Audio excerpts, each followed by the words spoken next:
बिस्मिल्लाहिर्रहमानिर्रहीम। सेहत कार्ड د عمران خان په خو پالیسیانو کې یو ښه پالیسي وه او هغې د هغې د تحفظ دپاره د صوبایي اسمبلۍ نه یو قرارداد هم پاس کړی چې را روان حکومتونو کې بیا هغوی په دې کې چېرته ګوتې ونه وښي او بیا یې چېرته خراب نه کړي یا هغوی باندې د بندیزونو څه قید و بند څه ونه لګوي. نو هغې دپاره هغوی هغه خپل کوشش کړی خپلې هلې ځلې کړې وې خو اوس په خزانه کې چونکې پیسې نشته نو صحت کارت په پریویټ هسپتالونو کې بند شو. دا زه تاسو ته د څه شي نه وایم، دا زه تاسو ته د خپل یو ذاتي ایکسپیرینس نه وایم.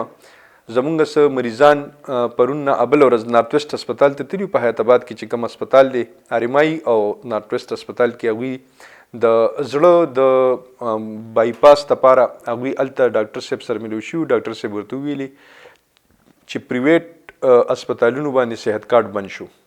اوس په صحت کارت کې چونکې پیسې نشته نو مونږ ته وي هغه پیسې ریلیز کېږي نو مونږ د دې نه معذرت کوو او وي تاسو چېرته سرکاري هسپتال ته لاړ شئ. هغوی بیا هغې نه پس پی آی سی ته تللي وو. په پی آی سی کې ولې 2.5 میاشتې ټایم ورکړی دی او 2.5 میاشتو ټایم اوس مونږ سپارښونه ورپسې ګرځو چې هغه ټایم رامخکې کړي او په هغې کې اوس په صحت کارت کې د هغه زنانه 4 لک روپۍ شو کوي. 4 لک روپۍ فی الحال شو کېږي، نورې پیسې په هغې کې نشته او هغوی وایي چې کیدای شي چې دا 4 لک روپۍ هم پکې بیا نه وي. اوس سپیشل اپروول کیس دی، سپیشل اپروول چې ولې وشي هغې نه پس په بیا د هغې بایپاس اپریشن کېږي. کیدای شي په هغې باندې 10 لک روپۍ خرچ راځي، 12 لک روپۍ راځي، والله عالم هر څونه چې راځي. خو دا ټول څیزونه د عمران خان په وخت کې دا مفت و، دا فری و. هر چاته هر یو کارت کې چې چا سره ان آی سی وه هغه ټولو کې 10 لک روپۍ موجود وي. زمونږ د پی ډي ایم والا باز ملګري زما په ویډیوز باندې چې کله کمنټس کوي یا ماته پرسنلی چې کله هغوی وایي نو ماته وایي چې تاسو وایي د عمران خان په طرف باندې لګیا یا د هغه په حق کې لګیا او د پی ډي ایم والا تاسو اکثر له مخالفت کوئ. د پی ډي ایم مخالفت زمونږ د بغض او د کینې د وجې نه دی، د دوی د کارکردګۍ د وجې نه دی. مونږ چې د دې کارکردګۍ ته وګورو نو مونږ له جړا راشي. هغه د کفنچور والا خبره ده چې عمران خان یې راباندې وبخلو. عمران خان کې ډېر قباحتونه په هغې کې ډېرې مسلې وي، د هغوی نه زمونږ ډېر شکایتونه، د هغوی په حکومت کې، د هغوی په یوټرنس کې، په هر یو څیز کې زمونږ اعتراضات وو. خو هم هغې راباندې وبخلو. ځکه یې راباندې وبخلو چې د هغه په وخت کې 11.2 11.5 دا د مهنګایۍ فیصد او اوس 32% مهنګایي د بامي عروج ته پی ډي ایم د وجې نه ورسېدله.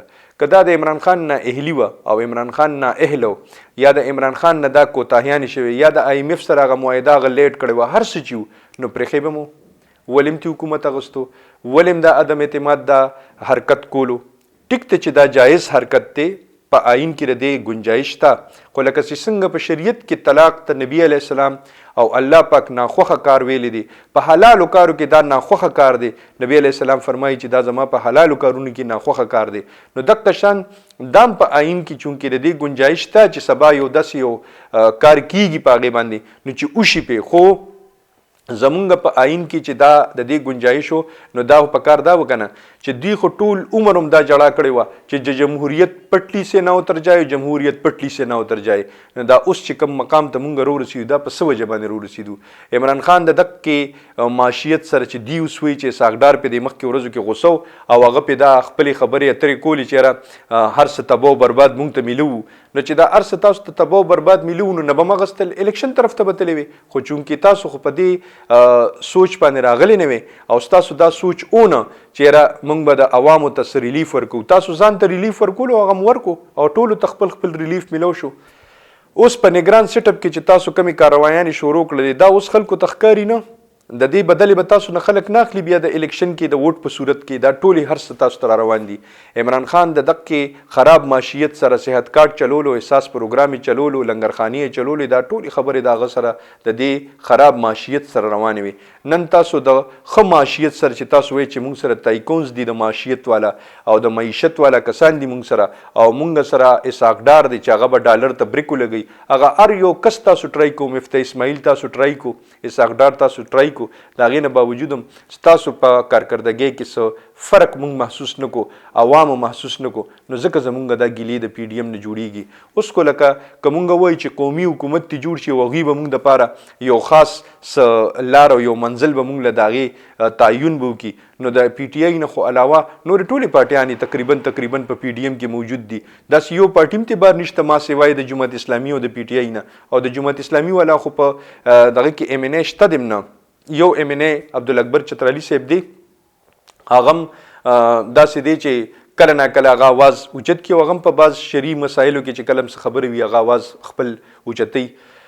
مشتاق صاحب سینیټر دی دغه دوه کسان دي د هغوی نور خو د هغوی نور څوک شته دم نو یو پاورفل آواز چې کوم دی خو بیا یو پی ټي آی پاتې و بس هغه تاسو کوډ ډی لاین لګولې دي او هغه شاته دی نو څوک خو شته دی نو قومي حکومت خو آلریډي جوړ دی نو د هغه مشاهد حسین سید چې کومه خبره په سینټ کې وکړله چې دا لولی لنګړي حکومت دی او انکو گالیاں پڑ رہی ہیں اور انکو جوتے پڑیں گے نو دا خبره خو د مسلم لیگ نون والا سینیټر وکړله دا ته ولې وکړله دی په دقه وجه باندې وکړله چې تاسو نه ګورنمنت اون چلیدلو تاسو ته مسلې راللې او دا مسلې به ته نورې مخکې په الیکشن پورې نور هم زیاتیږي په دقه وجه باندې چې تاسو نااهلي خلکو ته راښکاره شوله.